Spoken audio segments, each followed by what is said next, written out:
Hello and welcome back to another episode of the On the Sideline podcast with Jackson and Kyle. And I am joined here, as always, by a man who was busier than the NFL executives on trade deadline day because everyone was busier than the NFL executives on trade deadline day. Kyle, how are you doing? I'm good. I'm, pretty much in the same spot as every other American, just coming down from that trade deadline. It was too much, too much work. Right. That's all that really happened this past week. So good stuff. Yes.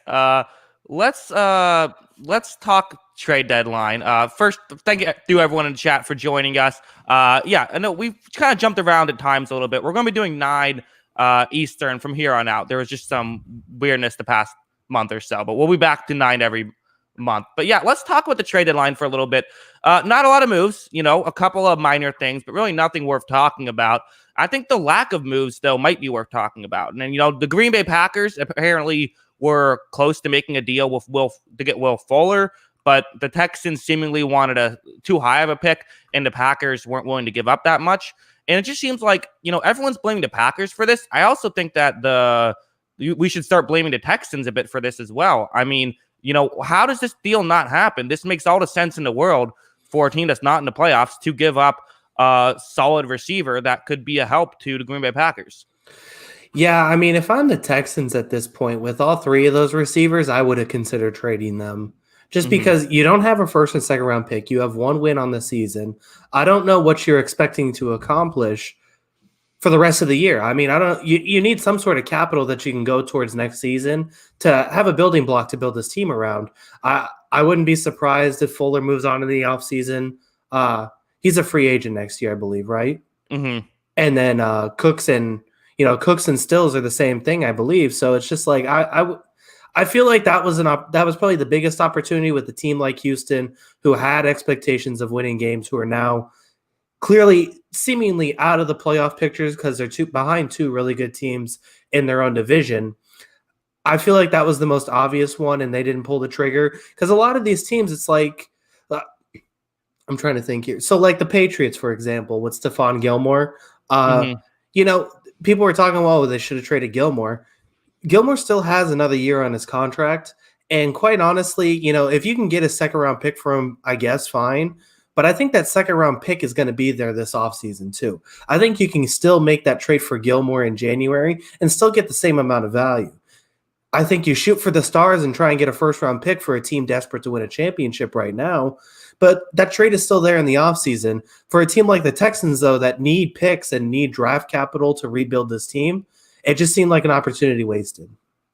Yeah, to me, it's just so NFL of these. Everyone is so risk adverse. No one wants to make a decision that's the safe one. Or, in every other league, you see trades on trade deadline days. You see these teams because it makes sense, right? If now you're not a good team, get rid of some of your talent, get younger guys who can be better in the future. And if you're a good team trying to win a championship, get rid of the future a little bit so you can be good now.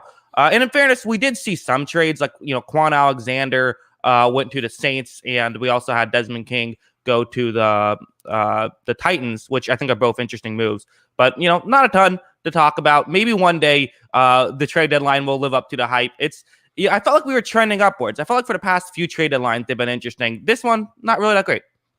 Yeah, I mean, I think the build up to trade deadline was better than the trade deadline itself. Mm-hmm. I think that week before we still had, you talked about Quan Alexander, I think was the day before. You had Avery Williamson that Sunday before. And then just before that too, you had Yannick Ngakoue. Those were kind of the big moves that you consider the trade deadline aspect, because it is kind of extending as teams are gearing up to make up those moves as before the deadline.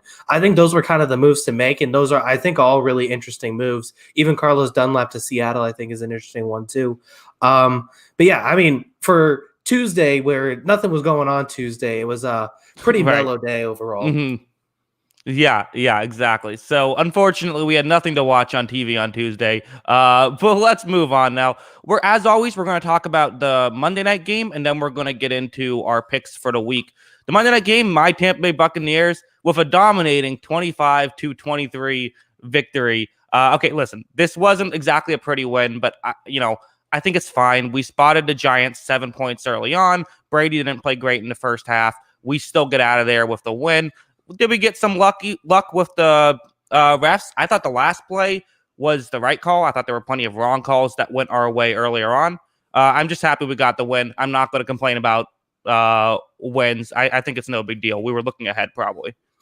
Yeah, it's such a weird thing that's become in the league almost where, you see this situation. The weird thing about this play that was the pass interference at the end or potential pass interference at the end was it almost looked like a play that you see in on like a 40-yard pass or a 50-yard pass where the guy, we've seen it with Brady even so far throughout the season where he just lobs it up really high and even potentially throws it a little short. And the receiver essentially just stops on his route and the cornerback runs into him because he's not expecting the ball to be thrown short, and it gets this pass interference call. This throw from Jones was only a 3-yard out, but it was so badly thrown that it put Winfield in a situation where he was trying to figure out, he didn't really know how to stop and make a play on the ball. It was a really awkward play. I'm okay with the non-call. I guess my thing with the game was I felt like, Did I bet on the Buccaneers even though it was an obvious trap game? Yes, I did. Do I regret it? Yes, I do. I still feel like Tampa Bay is the most complete team in football. I still think there's some things they need to work out on both sides. I didn't love the offensive performance in this one. I mean, I think that they could have scored more points, and I just think the big thing for me is we talked about it a little bit on Twitter is first downs for this team. Running the ball on first down or just really doing anything on first down. It seemed like every time I looked up at this game, Brady was sitting at 2nd and 10, 2nd and 8, 2nd and 12. I didn't understand what the game plan was, and I think they need to find a way to get 3-4 yards, stay ahead of the play on first down and make it easier for themselves. Because you saw, the Tampa Bay Buccaneers, when they were winning games, they're doing very good at making like big chunk plays. It's like a 20-yard pass to Scotty Miller here, 15 yards to Chris Godwin there. You're hitting Gronk on the corner route. All these plays are kind of working. You're getting these big chunk plays at a time. Well, a secondary like the New York Giants weren't allowing those. You weren't getting those big chunk plays against them. And getting in 2nd and 10 almost every possession was just killing you guys at times. I think they need to find a way to be more assertive and be more aggressive on first down to help them in later downs, especially when they play better teams. Yeah, this has been the Byron Leftwich go-to, is he loves to run on first downs. I believe the number was 13 first down runs in the game against the Giants. That's just way too many. And in fairness, it did make the offense a little it made the play action a little bit better, but it was just way too many of those. And I also think we saw the loss of Vita Vea really did hurt us this game, where the Giants were able to have some success running that they would not have been able to have had Vea been in there. But again, a win is a win. It is what it is. Like, I also like how one thing I noticed, this is not really game related, but I was going on Reddit, just reading the game thread as I was watching the game. And I realized that it feels like I'm a Patriots fan now. How much people hate the Buccaneers now. This is a very bizarre, unusual thing. I also loved people kept saying, with the call at the end, maybe it wasn't pass interference, but Brady would have probably gotten the call. My response is, yeah, you should have signed Brady. Of course, we know Brady gets the calls. Yeah, absolutely. Right. Brady does get those calls. But, I've been a Bucs fan for forever, and we didn't get those calls. Now we get them. I'm going to enjoy them. Every team should try to sign Tom Brady. That's the game plan from now on. Hey, only a few did. So, I mean. Yeah. I mean, sure. I mean, I can agree with that. It's probably true. Yeah, I don't know. This Bucs team is very interesting. I think that they're getting better. I think that they're going to continue to be good. I felt like this was a slight step back, but an understandable step back just because they have such a huge game this next weekend. I'm sure a lot of the focus was already getting that revenge this next weekend against New Orleans. Yeah, this next game is going to mean a lot more than this last one did. All right, let's move on now. So now let's talk about our weekly picks. If you're new here, thank you for joining us. The way it works is that we each are going to take turns giving each other a game to pick. We are going to pick every single game. If you get it wrong, you get a point. You want the lowest amount of points at the end of the season. Right now, we had an all-time bad performance last week. We only got 4 games right. In fairness, I got 3 of them right, so I feel a little bit better. But that was a rough one last week, Kyle. Yeah, I think I saw that underdogs were almost 8-3 last week, is what I saw. Yeah, Okay. it was a rough week.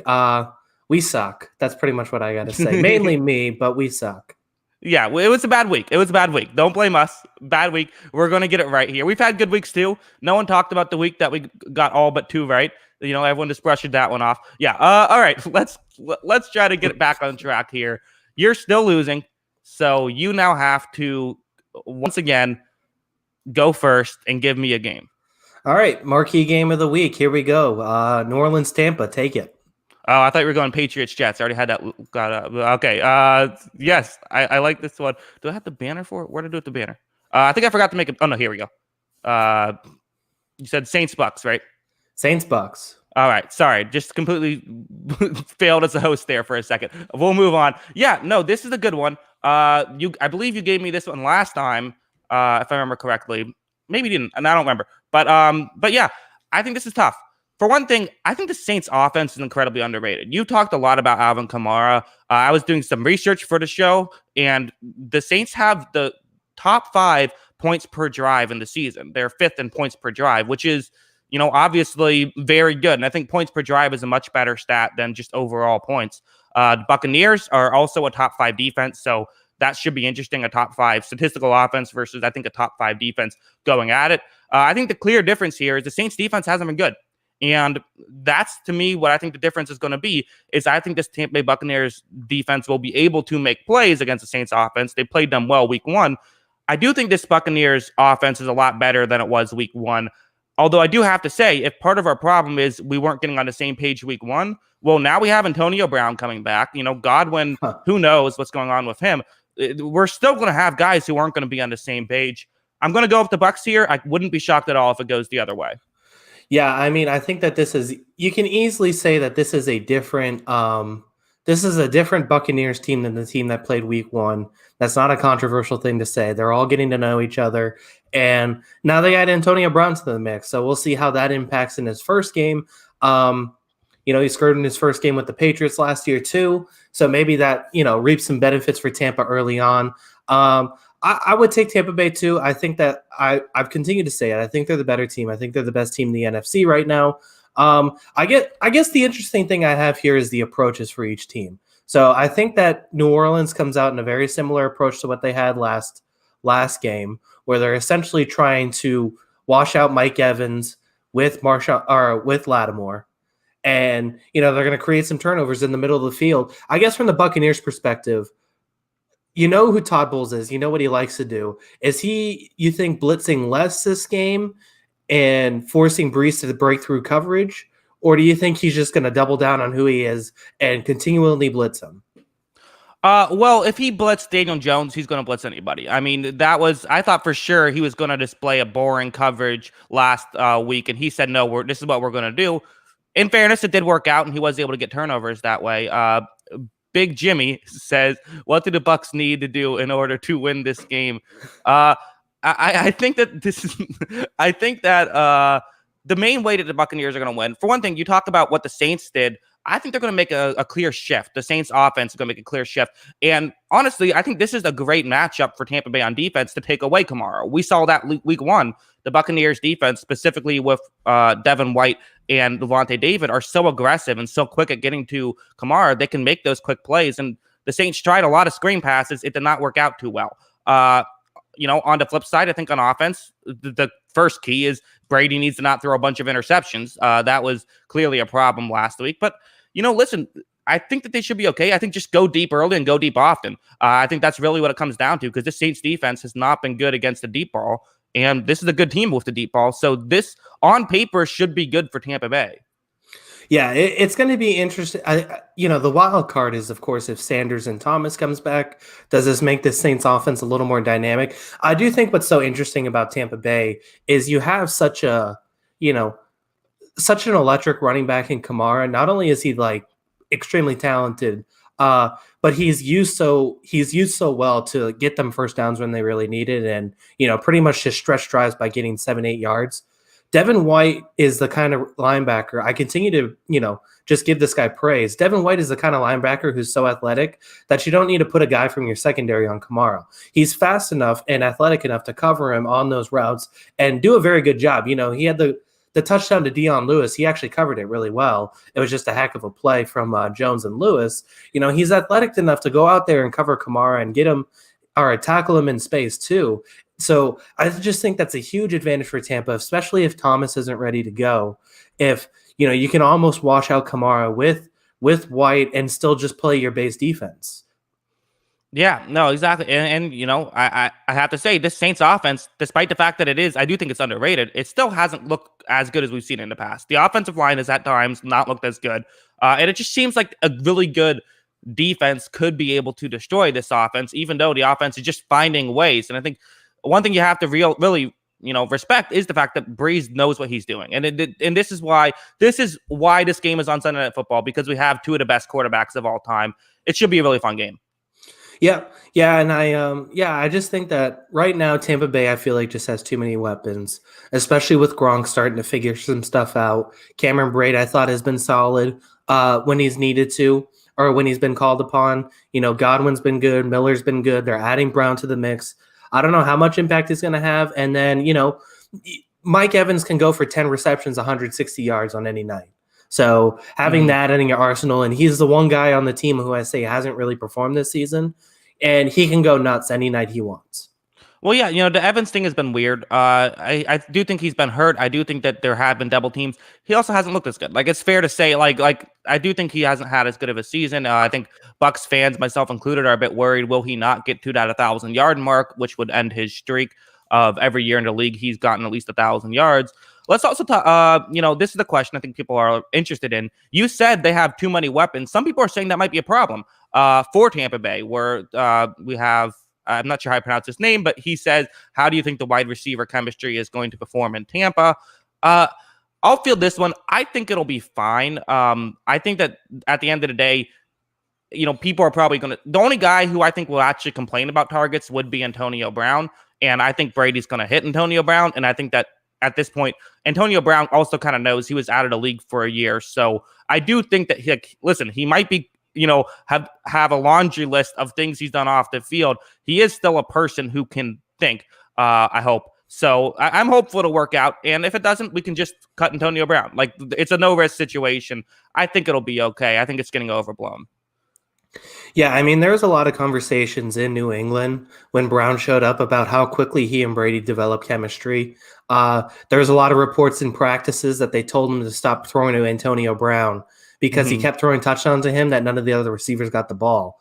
And that was literally just 1 week of practice leading up to a Dolphins game. And then he was out the door as soon as that, sexual assault thing came up. All that, obviously happened. He was suspended for it. So he clearly has good chemistry with Brady. They're both clearly smart on the football field. I don't know if he's smart off the football field clearly, but yeah, I mean, I just think that's going to be a huge advantage of throwing that into the pile. Yeah, and it's just an interesting situation. I had something else I was going to say. Can't remember what. Probably not important. Yeah, let's move on. Should be a good game. All right, my turn to give you a game now. I am going to give you the other marquee matchup, the other one we're all dying to see what happens, waiting to see. Broncos at Falcons. Should be a wild one. Who do you got? All right, interesting. I had this one kind of high on my list. It was in the top half, but I had it a little lower. Man, I hate to do this. I hate picking this team. But I got to pick the Falcons. You just keep looking at this. You just keep looking at this team and saying, well, the Falcons have more talent than this team, especially when they're playing a team like the Broncos, who are as banged up as they are. You just keep saying, oh, well, they got the talent to do this. But that they keep losing. They lose games sometimes. They lose a lot of games so far this season. I mean, I think that it's going to be interesting to see what the Broncos do. We talked about it last week. They played. It seems like that they want to play kind of conservative with Locke and, just keep things simple. But I still feel like, as I said last week, it was kind of desperation time. Maybe the Chargers slacked off a little, up 24-3. But when the guy's slinging it, that offense is still pretty fun, even without Courtland Sutton. Cortland Sutton. I think that they need to let him sling it and let him play kind of that, reckless gunslinger style and just let him kind of do his thing because he clearly just does whatever he wants anyway. You might as well just, loosen the leash and let him just throw. But I just think the Falcons have too much talent. I think the defense has been better since Dan Quinn got fired. AJ Terrell has looked competent, which is better than he was his first few weeks as a rookie, which is nice development for that guy. I thought last week Deion Jones and Keanu Neal really showed themselves. I think that's a big thing. I think the Falcons can win this one. Yeah, so I have Broncos in this one. The reason why I have the Broncos is, well, I kind of feel like I just feel like the Broncos defense is better than any of the four things on this, any of the four, offenses or defenses in this game. I do think that the Falcons offense is probably number two. I don't know. I like what Denver has done on defense, even though they have had the injuries. I think that this Broncos defense can be a little bit better than people realize.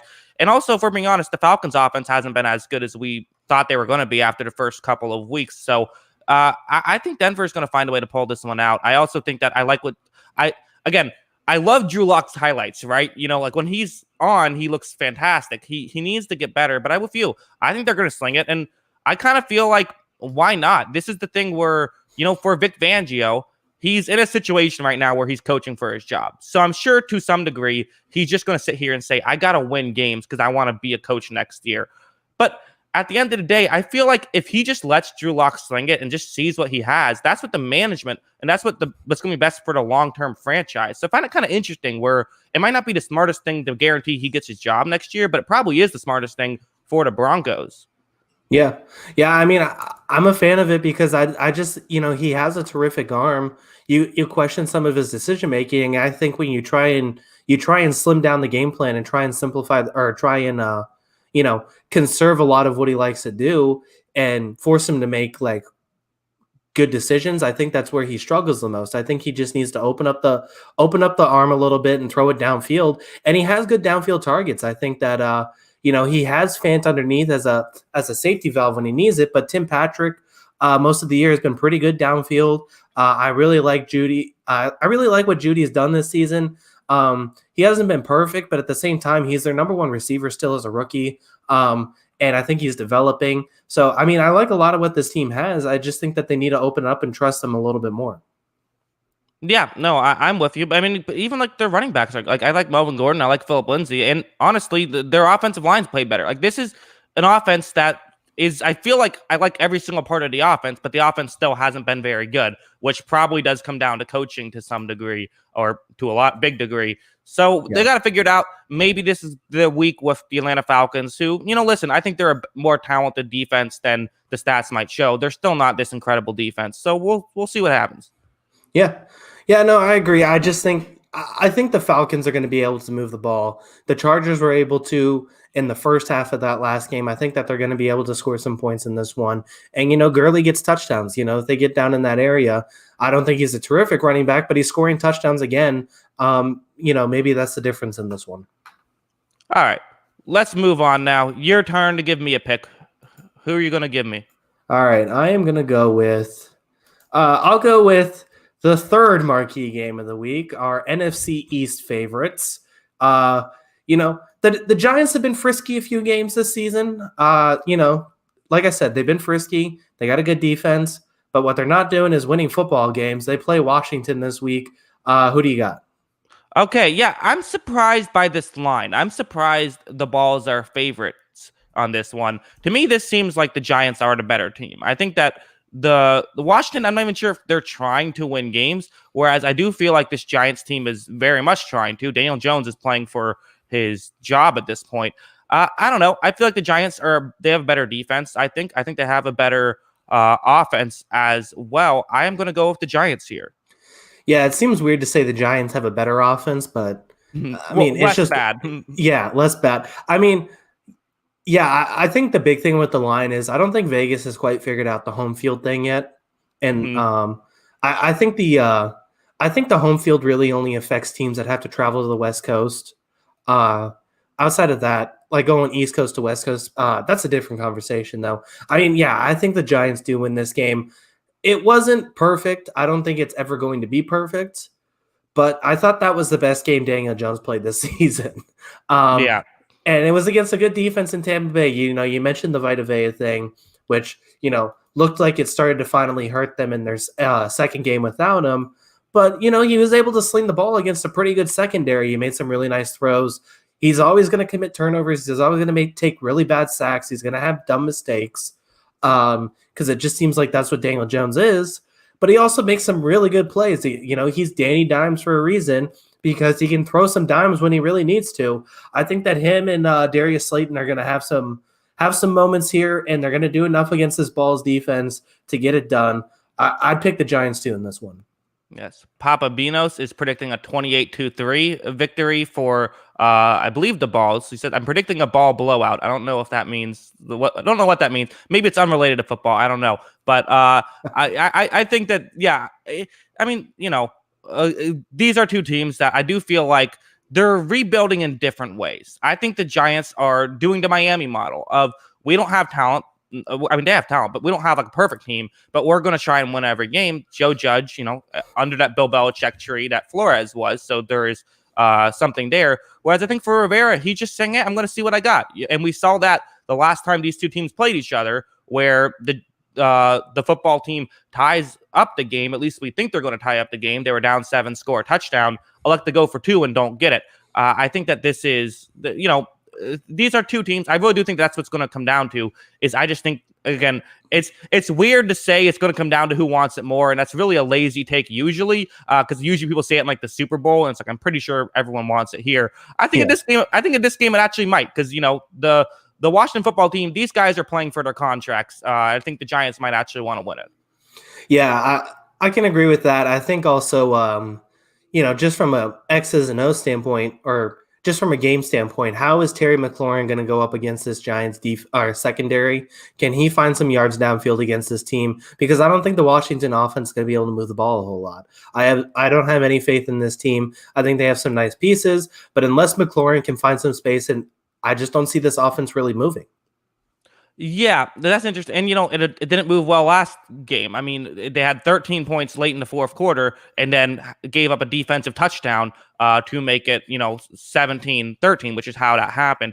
Yeah, it seems like it's not going to go. I don't have too much to add. But yeah, seems like probably Giants win. If it's a Washington football team win, I don't think that'll change really anything. Yeah, I mean, Terry, just to go on my point here. Okay, sorry. Yeah, no, you're fine too.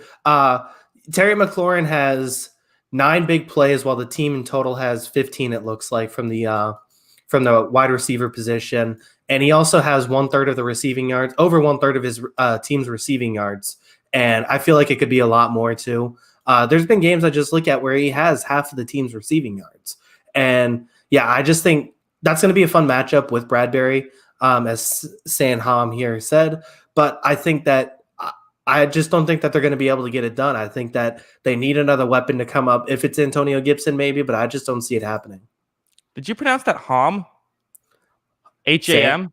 Sam. Oh, yeah. Sanham. Right? I don't know. And maybe it's pronounced Tom. I don't know. See, all right. Sorry. Yeah, maybe, I completely forgot what you said because I was thinking about Ham. We'll move on. All right. Next game. So now it's my turn to give you a game. And I am going to give you a team that I am still convinced is at least better than average, if not good. I'm going to go with the Chicago Bears going to the Tennessee Titans. I think I know how this will go, but I'm still going to give it to you. All right. So, yeah, I mean, I'm going to pick Tennessee here. This is a game that has become weirdly important for both of these teams, I feel like, that are kind of reeling right now. I feel like both of these teams could really use a win for obvious reasons. I think Chicago even more so. I think that you kind of have to look at it like if this doesn't work for Chicago against this defense, then Nick Foles is done. Nick Foles isn't playing next week. If they can't move the ball against this Tennessee defense, Mitch Trubisky should just play because I don't think that this Tennessee defense is bad. I know they added Desmond King. I don't think he's going to be able to play this week because of COVID stuff, but I don't think that he's going. I don't think that moves the needle a lot for this Tennessee defense. So, yeah, I mean, I think that Chicago has to find a way to move a ball in this defense because it isn't good. I think Tennessee is going to find a way to score a few points in this one, and I think they're going to win 24-7. Okay, 24-7. Okay, so a blowout here. Well, I mean, I think if you can't move the ball against this Titans defense, then just fire Matt Nagy right now. I mean, this is a defense that has not been good. We see Sam Hom, as some people call him. The Bears offense has no O-line, and the Titans have no pass rush. Pick your poison. I'll take Chicago. Yeah, I mean, we just saw last week the Titans could not get any pressure off of Cincinnati. I mean, the Bears' offensive line, especially the past few weeks, is really, I was saying, hey, it's actually been decent. And then it completely fell on its face. But I still think that this is a bad pass rush. They just got rid of Vic Beasley. They just said that was a mistake. Let's get rid of this guy. And I think that if Foles has time, he should be able to throw the ball down the field. And they do have some weapons. Really, their biggest problem has been the offensive line. So I think that the Titans probably are able to get something going in terms of their offense. Obviously, their offense is much better, but they're playing a good defense. And also, I feel like the Bears defense is very disciplined, and they're very smart at what they do. They know their assignments very well. And this Tennessee offense is very much about getting linebackers out of position.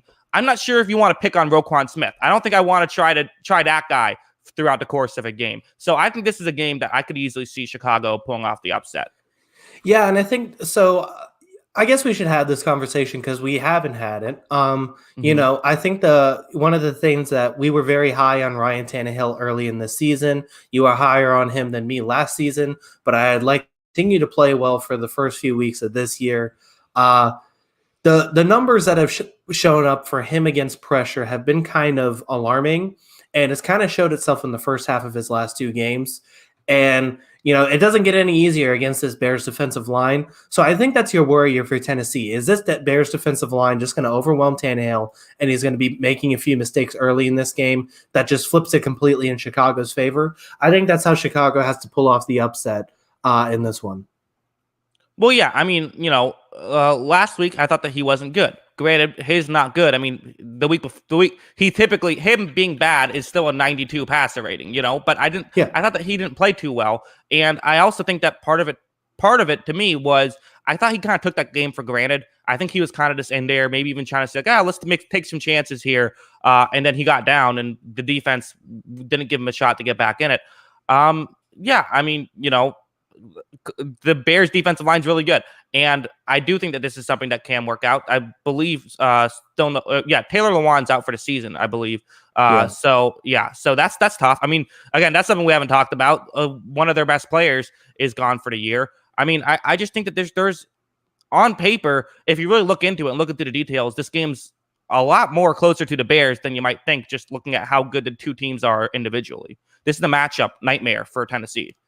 Yeah, no, I can agree with that. Yeah, I mean, I don't think Tannehill has been bad the last 2 weeks, but he certainly hasn't been the guy who was having, 140 passer ratings the first 4 weeks of the season. Mm-hmm. It has been a drop off. And, I really think that this team, I don't think there's a lot of margin for error for this Tennessee team between its good and from its above average to its great level.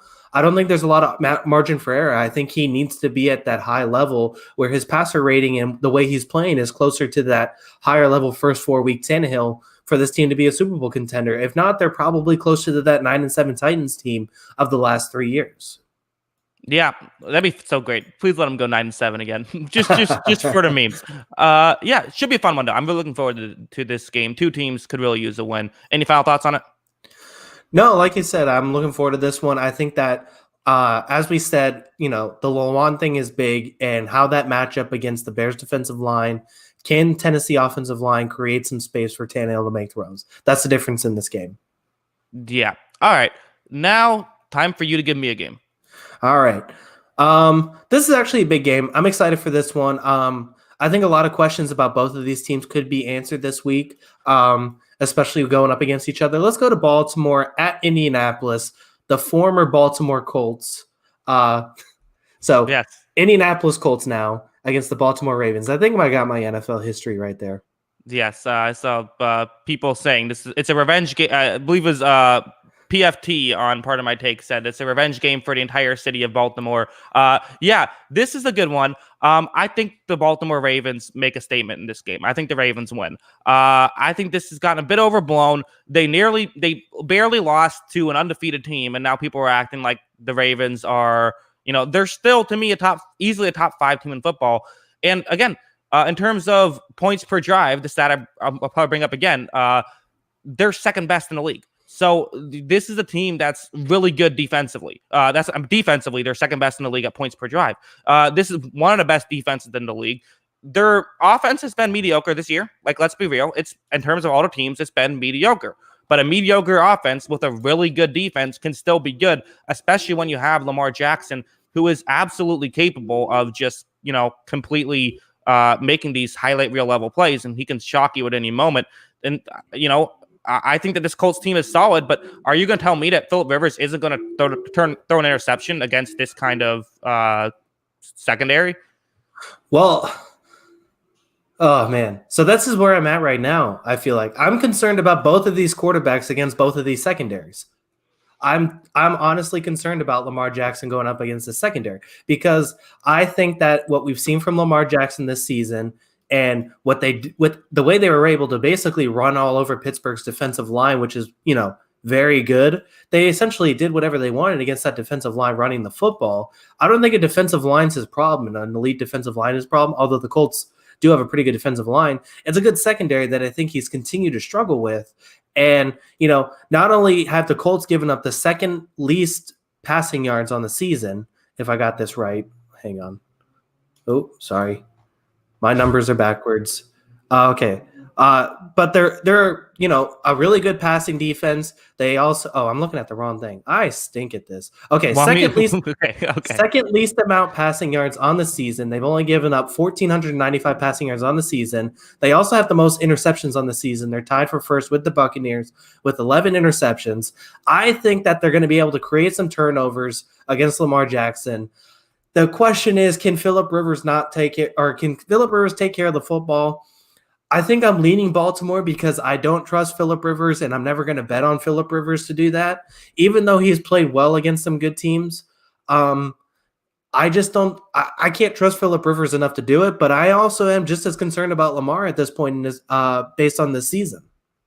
That's a crazy take. You are crazy, and here's why. All right, let's look at the numbers. First off, the rushing game actually wasn't that great against Pittsburgh. He averaged 4 yards per carry on 16 carries, so not that great to begin with.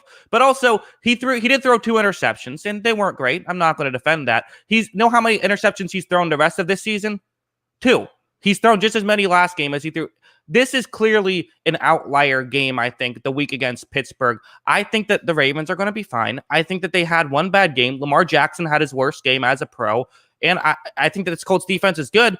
I don't think this Colts defense is the Steelers defense. And I think that this Baltimore Ravens defense is way better than the Colts offense. I think this is I think that the Indianapolis Colts have a slight advantage when they're on defense, but I think the Baltimore Ravens have a huge advantage when they're on defense.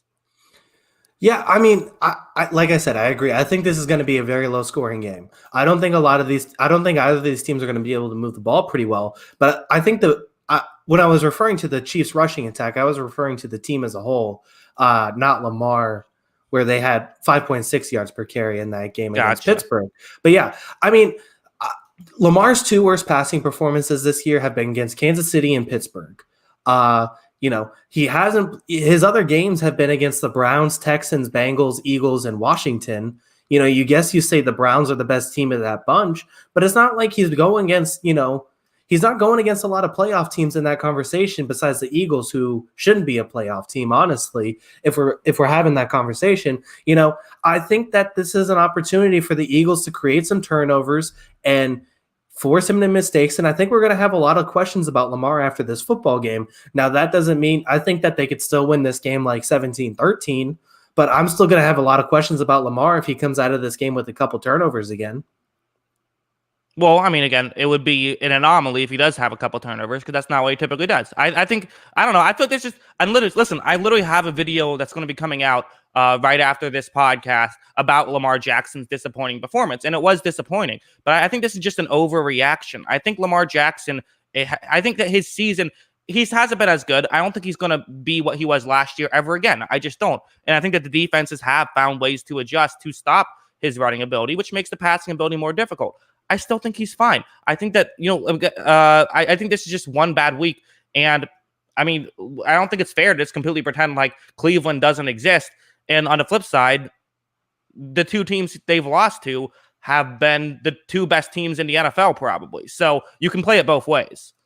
Yeah, I mean, I think they're fine, but no one's looking at that defense and saying it's awesome. I think this Indianapolis defense is awesome, and that's why I think they're going to be able to compete in this game. Like I said, I'm still leaning Baltimore, but I can't continue to say it. I said it a lot based on last season's performance. Lamar against good defenses and against these high-level teams, he struggles. It continues to happen, and it's not necessarily just turnovers. It's simple missed passes. It's simple misreads. He had a lot of them in against Pittsburgh. Can he make those reads, and can he not make those mistakes against Indianapolis, who also get Darius Leonard back, who I think he's coming back. That could be a big get back for the Colts as well. I believe he is back. I believe he played last week, if I'm not wrong. But yeah, I could be wrong. I'm not sure. Yeah, I mean, I don't know. I'll leave it with this, and then we'll move on. I also think Lamar Jackson also, he was one great play from Minka Fitzpatrick away from pulling off an incredible upset or incredible comeback at the end of that game, and everyone would have gone crazy about how he finally got the comeback and threw his team back in it. I mean, that's fair. I think that one throw was completely changes the narrative. Yeah, but that throw was also almost picked off. You know, Minka had a beat on, and he almost intercepted. Well, I mean, it was the last play of the game. I mean, that doesn't matter if it's picked off. Yeah, I mean, we'll see what happens. I mean, I continue to have this conversation about Lamar. I mean, I still think he's a very good quarterback, but, you know, he goes up against some of these elite defenses, and he continues to struggle. So we'll see. He has been disappointing this year. I'll definitely give you that. We'll move on now. We could probably do a full podcast on this. All right. Let's move on. So now it is my turn to give you a game.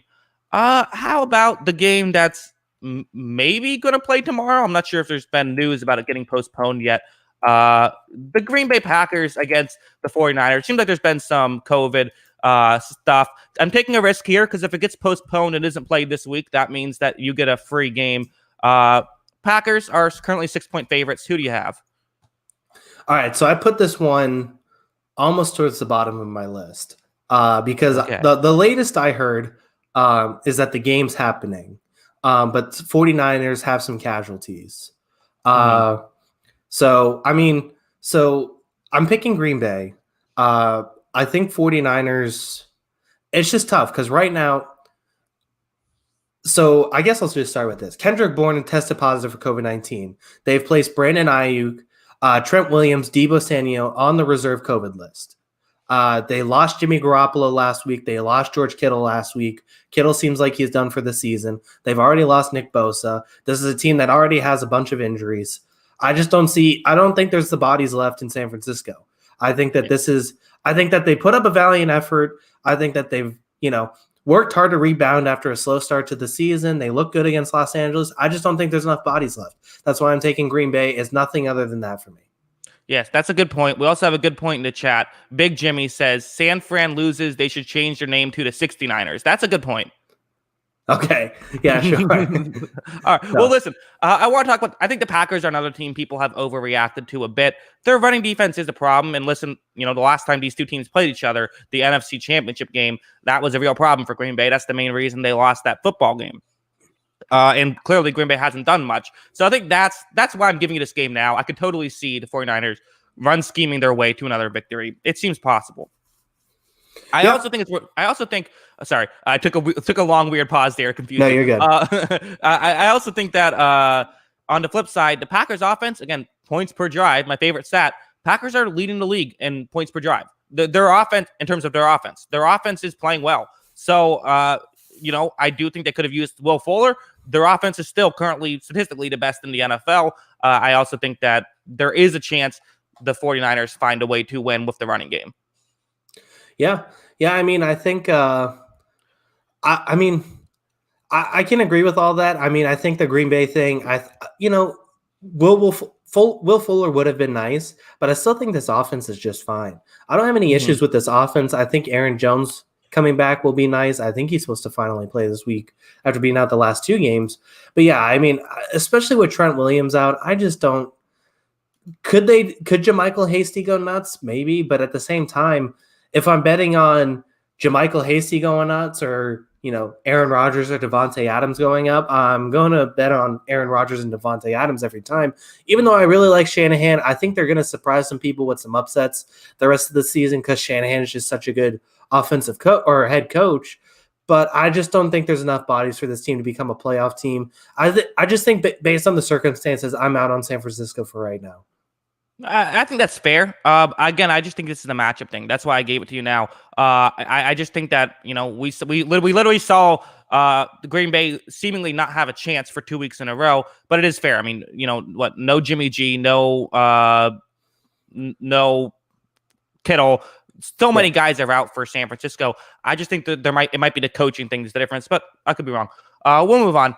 All right, so I gave you that game. Now it's time for you to give me a game. All right. All right, let's go with this one here. Team that was a little frisky, but completely outplayed in their win. I can't stress this enough how much they were kind of outplayed in that game. But let's go Arizona against Miami. I thought I guessed it right. I thought you were just bragging about the Patriots. Arizona, no. Miami. Wow. Okay, so this one I have way lower. So the Dolphins got outplayed in the win? Is that who we're referring to? Yes. Gotcha. Well, yeah, I mean, obviously the essentially 3 defensive / special teams touchdowns, really 2, but one was at the 1-yard line, was clearly the key thing. Miami's defense, people talked about it. It's the best currently the best defense just overall in points per game, but their offense with Tua did not look good. Like, they had 10 drives with Tua. They scored 7 points. That's terrible. That's really bad. And I know that, they were playing conservative, all of that stuff. He wasn't good. It's fair to say that, he was playing a really good defense. He got shut down by really good defense. He's playing not as good of a defense, but the Arizona defense has been surprisingly solid this season.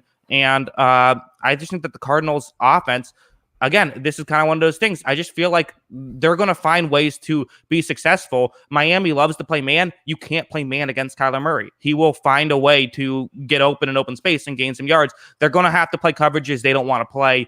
To me, this is an Arizona victory. Yeah, I mean, I think that's fair.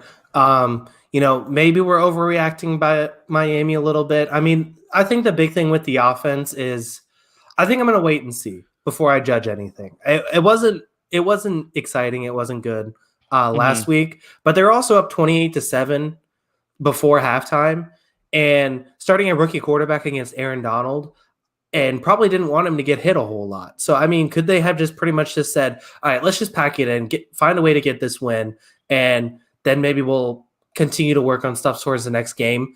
I think that's possible. So I just think that there's a chance, honestly, that I think that the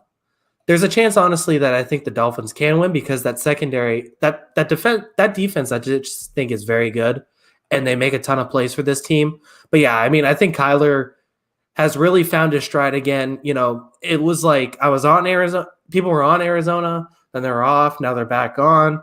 I think Kyler kind of hit his stride. I think he's going to be able to move the ball in this one. Yeah. I mean, listen, I know, I think it's fair. Like, everything you said is true, right? They did probably play conservative. They absolutely played conservative later in the second half with Tua, but he also was missing screen passes. He was again, I'm not overreacting. He might end up being a Hall of Famer.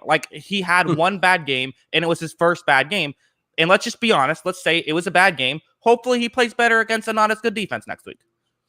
Yeah, I think he actually transferred his talent into a football. Like in Space Jam, he transferred his talent into his football and gave it to Talia Tagovailoa, so Talia could go win that Maryland football game where he had 5 touchdown passes in that one. Because, I mean, I think that's probably what happened. And then it came back, and then he was just like, you know what, I don't need it this week. My defense has got this. And so he's going to come out guns blazing. No, I'm just kidding. I think the Cardinals are going to win this one. Oh, that was a joke. I thought you were serious. Yeah, dead serious about that one. But, yeah, I mean, I think he's going to be fine. I think it's going to take some time to, he also, hasn't played football since November. I know these teams a lot. Joe Burrow finished in January, so it is a month or so, but he hasn't really played football and hasn't worked out really since November because of his injury. There's probably some rust to it, so I'll give him some time. Okay, yeah. So the chat is having a fun back and forth here. To recap, Sam Hom says he's a bust, he's too short. That's a good point. But then Tristan Moody comes back. Brett Favre had a passer rating of 60 in his first start to 80. That's another good point. And then Jesse says, pretty sure Tua had a 52. So yeah, chat very divided on Tua through 1 week. Yeah. Yeah, because we should make all of our assumptions. Didn't Peyton Manning lead the league in interceptions with rookie my season? favorite for literally the first 5 years of Jameis Winston's career, his stats were getting compared to Peyton Manning's just because Peyton was so bad when he entered the league. It's honestly, that's one of the most infuriating things. People will do it like, well, this player's stats are the same as Tom Brady's stats. It's like we're going back 20 years for one thing, so stats aren't as good. And also, you're like, no one brings up the fact that the guy that just entered the league and had a great rookie season and just dominated for 20 years. Like you bring up the players who had bad first starts or first years to then it's the survivor fallacy, right? Or the what am I thinking of? Where it's like you think of. When you think of someone who didn't go to college and is super successful, you hear their story because they're super successful. So you kind of think, oh, you don't have to go to college, but actually you probably should, like me. Yeah, exactly. Yeah, no, I know what you're talking about. I think I'm sure a lot of it too, also in addition with that is also because of, Justin Herbert and Joe Burrow looking pretty darn good this season. But I just relax on him. I think it's a time. I think he's going to have plenty of time to develop. He was going against the best defensive player in football his first game, so I think it's going to be fine. Also, Eli Mullen said, "My 40-yard dash is faster than Tom Brady's. I'm the GOAT now." Wow, congratulations! I wish your NFL career very well, Eli. All right, enough about that. I think we only talked about the Dolphins and Chargers for about 4 minutes of that, but that's fine. We'll move on now. I give you a game. I'm kind of surprised this game went so far. I actually purposely put it down on my list, even though the line is pretty close. It's only a 2.5 point line.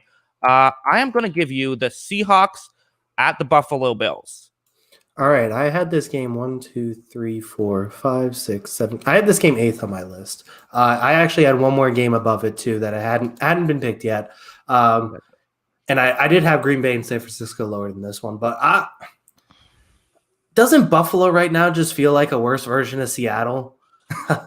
I mean, yeah, kind of, yeah. Yeah, I mean, that's just kind of how I feel. I mean, the linebackers are pretty comparable between the two with Bobby Wagner and Tremaine Edmonds. The defensive lines don't do a lot. The secondaries haven't been great, even though there's talented players in those secondaries. I think Jamal Adams is back, but that's not really a pass coverage move. That's just having Jamal Adams on your team is nice. I just feel like, I honestly feel like Buffalo's just the worst version of Seattle. I'll take DK Metcalf over Stephon Diggs right now. I'm picking Seattle just because of that. I don't think there's more conversation than that for me. Yeah, no, it's right. It's like, Bobby Wagner and Edmonds are both good, but obviously Bobby Wagner's better. Like, Russell Wilson and Josh Allen. Okay, well, Josh Allen's way better, obviously, clearly. But no, I'm kidding. Russell Wilson's obviously better. Like DK Metcalf versus Diggs. You got DK Metcalf or Tyler Lockett. You also have, where else do you want to go? It's hard to really, I feel like the one thing about the Seahawks is their run defense has been pretty solid this year. So that's the one thing that's kind of stepped out. They can't defend the pass, but they can stop the run. And I do think that when they're going to go up against, a team like the Bills, I think the Bills kind of found like, hey, we can run the ball. Not this week. You can't. This week you got to throw it, and you got to throw it a lot. And again, which quarterback do I trust to not make a mistake? Wilson every now and then can be prone to make a mistake, but Josh Allen every then will make a mistake. So, he's the guy you got to be concerned about. It seems like he's going to throw at least 1 or 2 interceptions, and that would probably be the difference. Yeah, it's really interesting. I think the Zach Moss thing has been kind of a revelation these last 2 weeks. We both talked about it on Sunday that we just feel like he's better than Devin Singletary. I mean, their stats last week were pretty comparable, but Moss just looks pretty explosive back there. I don't think he's going to have a lot of success against the Seattle defense. I think this is going to be one of those games where Josh Allen, is almost matching throw for throw a little bit with Russell Wilson. And everyone's going to be like, oh, Josh Allen's just as good as Russell Wilson. But it's just really not the case. I don't think that's really going to happen. And then, maybe Josh Allen makes a mistake at the end and that's it. I just pick in Seattle because like I said, I just think that they're a better version of Buffalo right now. Yeah. Also, a side note, I love your hatred for Josh Allen. You won't admit it. You hate Josh Allen. I mean, I hate to say it, but here comes the Pats fan bias. You just have to look at the game again against New England. They basically put 7 guys in coverage and said, hey, figure this out. And he didn't really figure it out in that game. There's a simple way to beat Josh Allen is drop guys in coverage and make him try and figure it out because he's not very smart. So disrespectful. No, I mean, you're not wrong. Like, he makes bad decisions. He would admit that. Like, it is what it is. Yeah, it should be an interesting game. Also, one thing about the Seattle defense that I found very fascinating is if you're talking again yards per drive, they're 30th worst in yards per drive. But the difference is they're 16th in points per drive, and this is their defense, obviously. So they give up a lot of yards, they don't give up points, and it makes you wonder: is that they're a bend don't break defense, or is that they have gotten lucky? There's probably some luck in there, but I also think part of it is they're probably just a good red zone defense because their corners have less room to get burned, so you can't really beat them with speed as much, and that probably makes them a little better. So I think that factors in as well. Yeah. I mean, I agree with that. I mean, I do. I'm going to take Seattle right now. I still think that them and Tampa right now are my top 2 in the NFC. I haven't really been proven otherwise this season. All right. Well, let's move on now. Time for you to give me a game. All right. Little bit of strength on weakness here. We're going the Detroit run defense ranks 23rd in the NFL, going against Dalvin Cook.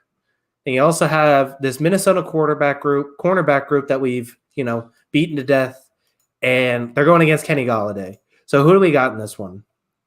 Well, I already had Minnesota before the news came out today that Matt Stafford was on IR. So now it's an easy decision for me. I'm going Minnesota. I think that there is a chance Detroit still finds a way to win. I don't think there's a big chance. I actually think Minnesota's maybe a little better than people realize because of their record. They kind of proved that they know how to win against Green Bay. I think that we're going to see a pretty similar run-a-lot style offense. And quite frankly, I just don't trust Matt Patricia to figure out how to stop this run offense. I just don't. I think this front offense will find ways to move the ball down the field. And on the flip side, now they don't really have the quarterback to take advantage of Minnesota's weak cornerback group. So I think this is the Minnesota victory. Yeah, I actually missed the Matt Stafford news today. Got to keep updated. That's bad prep on my part. I was watching something else on TV, and I missed the Kenny Golladay news too. So that kind of stinks too. I didn't even know that either. Bad prep on my part, but it's I mean, I would probably go Minnesota 2 here anyways. I thought it'd be a more competitive game with those two. Correct me if I'm wrong. This is the second time Matt Stafford has been on the COVID list, right? I don't know. Didn't he have it early in the offseason too? I mean, not that that's impossible. I think that's been proven that it is possible. But I thought maybe his wife had it. I don't remember.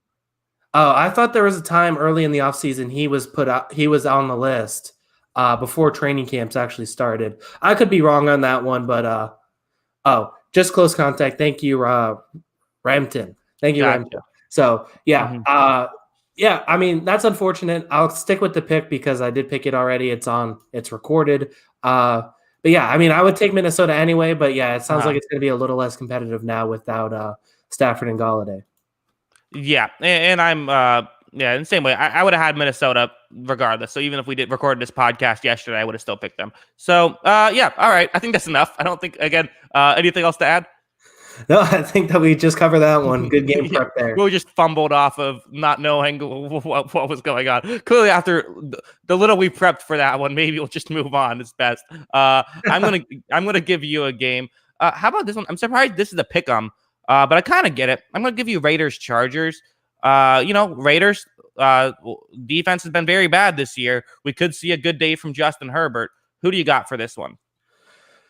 I am picking the Raiders. I think they're a better team. Quite clearly, you just look at the rankings, and obviously, it's you don't really want to bet on this Chargers team right now to even if they get a lead to hold a lead. Hmm. The pathway obviously is this Chargers run defense. It's not the best, but it's frisky. It's in the top half of the league in the rankings. I think it's 12th overall. So maybe they can limit Jacobs a little bit. I think I saw Joey Bosa's on a concussion protocol, so that could be a big thing if he's not able to go. But yeah, I mean, I just think the Raiders are a better team right now. I think that the Chargers can make this game interesting because they have nice players on both sides of the ball, but I just don't think it's enough to keep up with the Raiders' offense. Yeah, it probably won't be. Raiders have been a very interesting. They're one of those fun teams where they're all offense and no defense. But the problem is that like the way they run their offense isn't like down the field, all this crazy stuff. So like there's kind of a weird team where it's like they are fun to watch, but they're not like the Kansas City Chiefs in Mahomes' first year, which was just like super electric to watch every game, or the Seahawks now. Yeah, I think the Raiders win this one too. I just think that they're playing really good football right now, and I almost wonder to some degree, though, will this be a bit like, swinging a bat without a donut on it? Where will they either knock it out of the park or will the bat just fly out of their hands? And what I mean by that is they're finally playing a team that they should win. And it seems like every game they played has been these, at least at the time, it felt like a big game. Is there going to be some sort of mental? Could you see them just going in there and just completely trouncing the Chargers? Or on the flip side, could you see this actually being more competitive than people realize because the Raiders are almost not used to playing with a bad team? Yeah, I mean, I think that's very well possible. I mean, I think the next 5 weeks they play almost 4 conference games, if I saw correctly. I know their next 3 games are all conference teams. This next couple weeks could really decide the Raiders' season or if they're going to get that wild card spot. I don't think they're going to keep up with Kansas City for the division, obviously. But I really think that, beating teams like Denver and Los Angeles are essentially what they need to do to make the playoffs. Because if they win those 4 games, where they're at right now, that puts them at least 8. They get one more. They're probably into a wild card spot. I think that they're capable of beating I think that they're more than capable of beating the Chargers. As I talked about, this offense is plenty enough to score on this Chargers team. But yeah, I mean, I think that I don't know if it'll be a blowout, but I do think that the Chargers have some pieces that can match up pretty well. I just don't think it's going to be enough. I really just don't. I think that the Raiders are going to come out motivated in this one and handle this one pretty well. I think they're going to win this one by a touchdown or 2. Yeah, I think this is a crazy line. I mean, you bet on the Raiders for a pick 'em. I think that's an easy one. All they have to do is win. I also like this question though. Kind of talking about the Chargers tangentially. I think I said that word right. Maybe not. Cooper Scott, who is the best rookie quarterback in your opinion? So obviously the real candidates are Herbert or Burrow. I don't think you've seen enough from Tua to give him one. I think my pick would be I would give it to Joe Burrow. I think Joe Burrow has done more little things so far. I like Joe Burrow, what he's doing this year. So for Rookie of the Year, I would give it to Burrow. But I think I like Herbert's ceiling more because I like what he's been able to do on some of these bigger plays. And he's had flashier moments. But I think for right now, I think Burrow is the better player. So you're completely throwing out Ben DiNucci then in this conversation. Yes, correct. Okay, so if DiNucci's out, I guess I got to reevaluate here. I think that's fair. I think that Herbert certainly looks the part of the quarterback a little bit more. I think Burrow's really good, and I'm not taking anything away from Burrow. Because he has the size, he has the stature, he has a cannon for an arm. He can make any throw on a football field. I think you can do a lot more with Herbert as your quarterback as far as changing different offensive schemes because he can also run really well. He can, like I said, he can throw really far. He does a lot of things really well that if you want to run multiple offensive schemes, a guy like Herbert really helps. Burrow just kind of seems like a gamer to me though, man. I mean, I just think it's kind of weird. There's no stat to quantify it, but he just kind of has that it factor sometimes where, I think he's undefeated in covering games against spread. Obviously they're not looking at it that way, because it's a 3-5-1 team right now, 2-5-1 team. But he's just kind of a gamer. He keeps this team in the ball game. I really like a lot of what he does. I mean, it sounds corny to say, and he's also doing this with probably, especially with the way they've been injured a lot of weeks, the worst offensive line in football. And he's been able to keep this team afloat and keep this offense afloat. He hasn't had Joe Mixon a lot. AJ Green is on his last leg, and he's still been able to make this Bengals offense look not only competent, but I think pretty good at points. Oh, you are going to anger the Chargers fans with your opinion on who has the worst offensive line in football. I'm going to start retweeting those tweets I see when they come with I saw one where the Bengals held the Titans defensive line for a play, and it said, "What could I do to get this kind of offensive line?" And that was a Chargers fan. It's my favorite subplot that literally only I am keeping track of, the offensive line talk. Yeah, no, they're both really good though. I mean, you got to be happy if you're a Chargers or a Bengals fan. Yeah. Yeah, I mean, yeah, they both look really fun. I think all three of these quarterbacks can be really good. I was lower on Herbert in the during the draft process. We both were. But, he's shown up. He's played really well. So give credit to him. But, yeah, I mean, I just think Burrow has that it factor. It's a weird thing to say, but I just feel it. All three have a ton of potential: Burrow, Herbert, and Danucci. All right, let's move on. Now it's time for you to give me a game. All right. We're at the last 4 games of the week. Maybe there's a little spark if this team finds some of his first couple weeks of magic. Let's go Carolina and Kansas City, because I think the underdog here is the best team of the other 4 underdogs. Yeah, that's true. I mean, the underdog is the best 4. I was kind of thinking, which way do you go? Do you get the best underdog? Do you get the worst favorite? Yeah, I mean, listen, this Chiefs defense, you've called Tampa Bay the best. I believe have you said that they're best all-around team in the NFC or overall? I can't remember. Overall. I said they're the most complete team overall. In football. I think I disagree. I think the Chiefs are the most complete team in football. I think their offense has gone a little bit. It's not been quite as good as it was last year. I think it's dropped a little bit. But, it wasn't the best offense in the league last year either. Baltimore was. But the Chiefs defense, back to my favorite stat, points per drive, is 5th best. This defense is playing well. And that's kind of been the underreported story, I feel like, is that this Chiefs defense is playing like a top 5 defense. It's at least in that conversation. I think that this is a really good Kansas City team. And while I do think Carolina has a chance, I'm going to go Kansas City here, obviously. But I think Kansas City is somehow underrated right now, despite the fact that everyone, after they won a Super Bowl, was saying they were going to win 7 more. Yeah, I mean, I think that's fair. I think the defense has really woke up since that Raiders loss. Now, grain of salt, 2 of those games are against Denver and New York Jets. I know the Jets offense is electric, but it's not the same as the Raiders right now.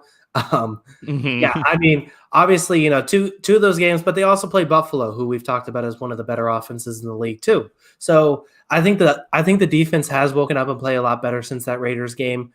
And the secondary continues to be good. I continue to say how much I love Tyrann Mathieu. He's so fun to watch in the safety position, that nickel position. He does almost anything he wants on the field. He does really well. I mean, I think the roadmap for this game is Carolina has to play pretty much similar to the way they did earlier in the season rather than the last 2 weeks of the year. They have to play mistake-free football. I think that's what this Chiefs defense does best, is they're able to force you into some mistakes. They create some turnovers with a good pass rush, with a good secondary. I think they're going to force a few mistakes here. And yeah, I mean, I think a lot of, as what I've said about the Chiefs offense all year, I think a lot of why they've looked, I don't want to say bad, but also not the Chiefs offense. Like the 3rd best team in football. Offense in football, yeah, exactly. Why they haven't looked like the Chiefs offense every week is because they're trying to experiment with different things. They're trying to get Clyde Edwards-Helaire into their games. They're trying to incorporate this running back system. And I think in the long run, it's going to pay off, because I think this team can only get better if they have a consistent running game, which they didn't have with Damian Williams, even though I thought he was solid, but he's not, obviously a great running back. So I think getting that going, and also, Mahomes had his best week. I think it was against the Jets, but he was, lighting them up. He was able to throw the ball downfield again. They did that a lot. I think they're going to run all over Carolina, but I think this Chiefs offense is just building towards the playoffs. Yeah, I also think this Chiefs offense is going to tear apart Carolina in this game. Although again, this is kind of the blueprint we talk about that could slow down Kansas City. It's the zone coverage based game with good pass rushers. So who knows? That's the hope for Carolina is you can slow them down. But I still don't know. I could easily see Kansas City winning at like 40 to the 17. I could easily see that happening. But I wouldn't be totally shocked if Carolina keeps it close. But they probably won't. Fitty Rap says Carolina gets Christian McCaffrey back this game, so who knows? And that's a fair point, but I still think this is going to be a Kansas City victory. Yeah, I mean, I think even the last 2 weeks when they, I think 2 weeks ago he wasn't very good, but even last week when they lost, Mike Davis has still been pretty good. He's obviously not McCaffrey level, but it's not like it's a major drop off where you're dropping off to like Frank Gore. It's how dare you? Yeah, sorry. I love you, Frank, but at this point, I'd rather have Frank Gore Jr. at Southern Miss. So, hey, yeah, I mean, be careful. He plays you this week. Don't want to have that. Don't want to. He's gonna write that down. Patriots fan says this. The Belichick. Yeah, I can't wait. So yeah, I mean, I don't think it's a huge drop off. Obviously, McCaffrey does really help because he's a really talented football player, and he's not just a running back. He does a lot of things for this offense really well. I just don't think it's enough. All right, fair enough. All right, so we have 3 games left. In no particular order. The one we just talked about, Patriots, Jets. We have the Steelers, Cowboys, and the one I'm going to give you. You gave me the team that had the best underdog. I'm giving you the worst favorite. The Houston Texans are 6.5-point favorites, which seems crazy until you realize who they're playing. The 6.5 road favorites, but they're playing Jacksonville. This is kind of a game no one's going to pay attention to. Who do you have winning this game? Yeah, I had this 4th lowest on my list. I actually had the Raiders lower. I had that 3rd lowest on my list, but yeah, I think the Jaguars stink. I mean, we kind of saw it coming in the offseason. They made it interesting early in the year when they knocked off Indianapolis on some weird stuff. They surprised us with competing with Tennessee in week 2, but they stink. They give up a ton of points. They don't always score a ton of points. They don't have a good offensive line. Gardner Minshew's out. I think Jake Luton is playing, which I think is that the Oregon State guy, if I remember correctly. Anyway, you're putting me on a spot there, Kyle. Yeah, I think he's the Oregon State guy, which doesn't mean a whole lot to the rest of the league. That's the worst. That's the worst Power 5 team in college football, and that's pretty much where he was playing. Oh, he went to the University of Idaho, so even worse. After transferring from Oregon State, it looks like. So, I mean, I think Jaguars stink. Houston should win this one. I know Houston's not great, but the Jaguars are worse. So, Houston by 14. Yeah, I see. Jake Thornton says he's really hyped for Jake Luton. He was tweeting about Chris Sims last year. He should have gone in the 3rd or 4th round. So there you go. He has a fan at least. So hopefully things can work out. It's probably. I mean. At this point, we're splitting hairs. There's all 3 of these games are probably going to be blowouts. I agree with you. What's the hope for the Jaguars? Is it just that some other young James Robinson has a nice day? Robinson and Chark have monster days, I guess. That's pretty much what you hope. I just mean not even to win. Just like if you're a fan, like what are you hoping for? Yeah, I mean, I think that's pretty much what you hope and a for. loss. Yeah. I think that a couple of those guys, you look at those young pieces. I think that's pretty much what they're looking at is which one of these young pieces can really show themselves in this one throughout this season. Jake Luton, 6'6", 224 pounds, so big guy. April 11th birthday, 1996 year. Oh man, he's younger than me. Let's see, Marysville, Washington's where he's born, in Snohomish County. Shout out to Washington State. I was born in Spokane, but that's what I got on Jake Luton for you. So right. Is that what you got, or is that what Wikipedia had? That's what Wikipedia has. Yeah, I figured. I guess I better cite my source. Yeah, exactly. Except you can't cite Wikipedia because the teachers would always get mad, even though that would actually be very accurate. All right, we'll move on now. Your turn. There's 2 games left. Are you going to make me pick the Patriots, Jets, or Steelers, Cowboys? All right. For the first time, I think ever for us, we're not picking the Jets the last game of the week. I'm giving you the Patriots. Time. Yeah, second time. Okay. I'm giving you the Denver Jets. Yeah. I believe the only other time they were picked first. I believe that's the first time they haven't been picked first because they played the Jets. Or they are the Jets. They played the Jets every week. They played the Broncos that one week. Yeah, no, I mean the Patriots are 100% going to win this game. In fact, there's no chance they don't. I'm trying to get you nervous. Not going to work out. The Jets offense, I talked about points per drive. Their offense is averaging 1.01 points per drive. The next worst is Washington with 1.68. I mean, there's literally over half a point difference. They're averaging essentially one touchdown every 7 drives. That's where they're at. This is not a good football team. This is a really bad football team. I guess let's try to make the roadmap, right? Let's figure it out. You know the Patriots very well. Is the roadmap essentially just as simple as Frank Gore gets his 4 yards per carry and is able to force the Patriots to not play man so much so they can play zone and finally run some zone busters that Gase loves so much? And then finally, maybe Cam Newton turns the ball over a couple times and then they get like one really bad call and win the game that way?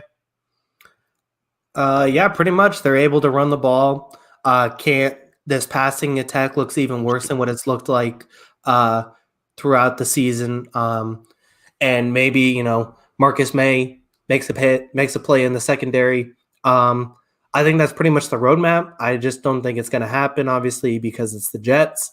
Yeah, I mean, in every aspect, you can say this is kind of like weirdly a bad matchup based on strengths and weaknesses for New England. But at the same time, these strengths for, when you consider something a strength for New York, it's really not a strength. So. No, their strength is like, hey, we're not bottom 5 in this area of the field. Yeah, we're a bottom 6. So yeah, no. I mean, listen, we make fun of the Jets a lot. Let's try to shift gears a little bit. Let's talk about the Patriots. What do the Patriots have to do this week to make you say, like, okay, maybe, like obviously, no matter what they do, if they win 100-0, you're not going to be like, we're back to the playoffs. But what will give you hope for next week?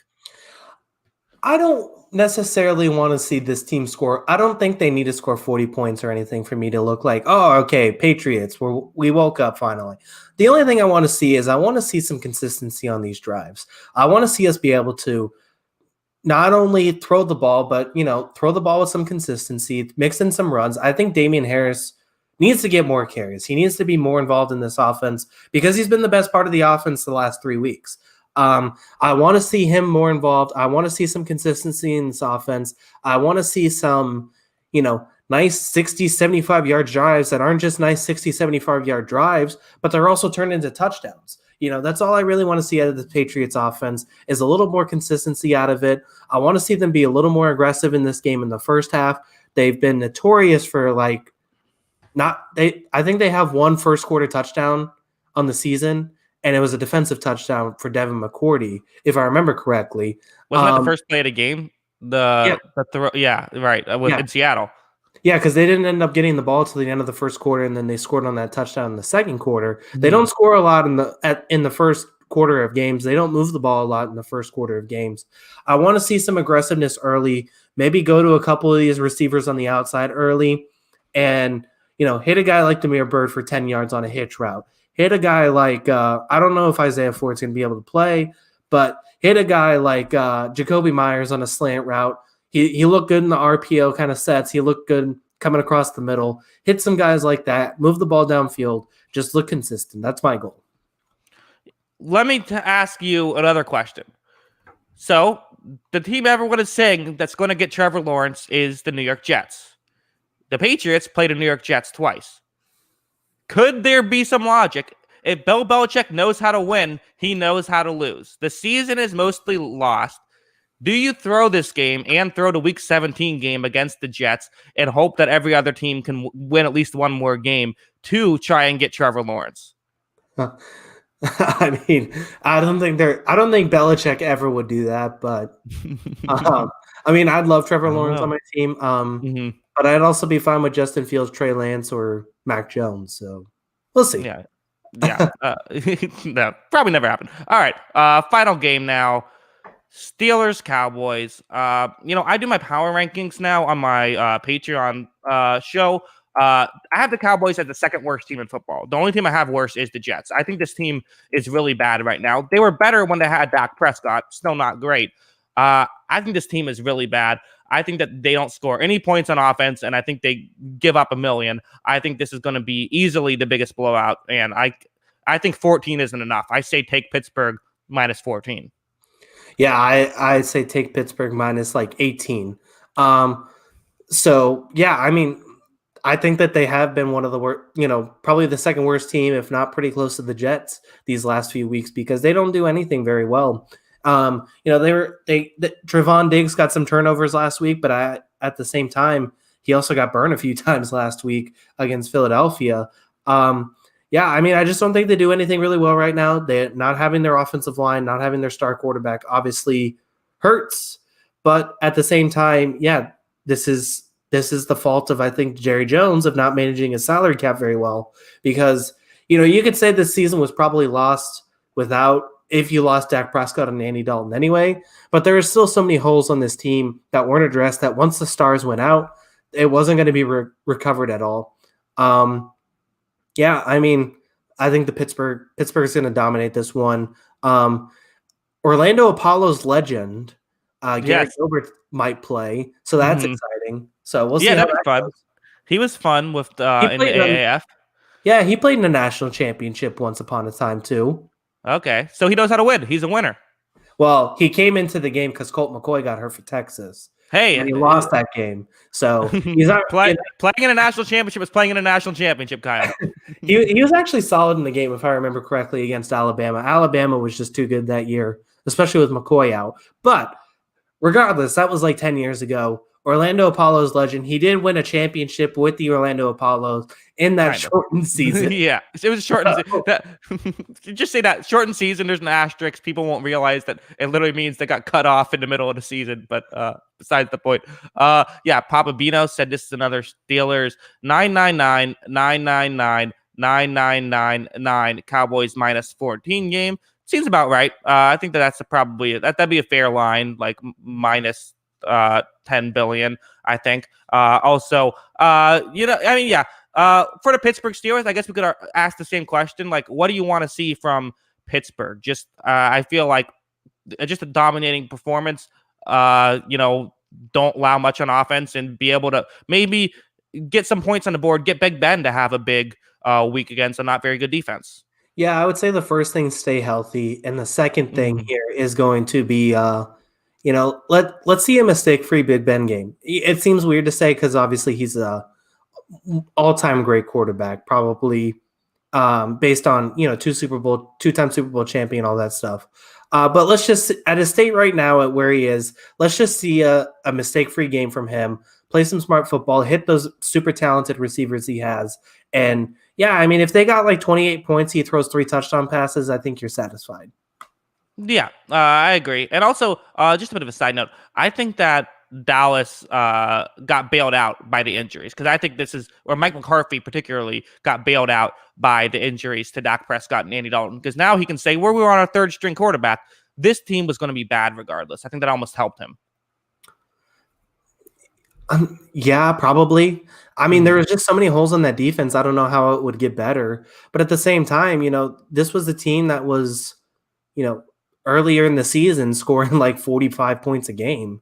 I mean, would they probably have still gone like 6-10, 5-11 and just been a really fun offense to watch and a really fun team to, watch lose games in high scoring fashion? Yeah, probably. But at the same time, like that offense was capable of putting up points.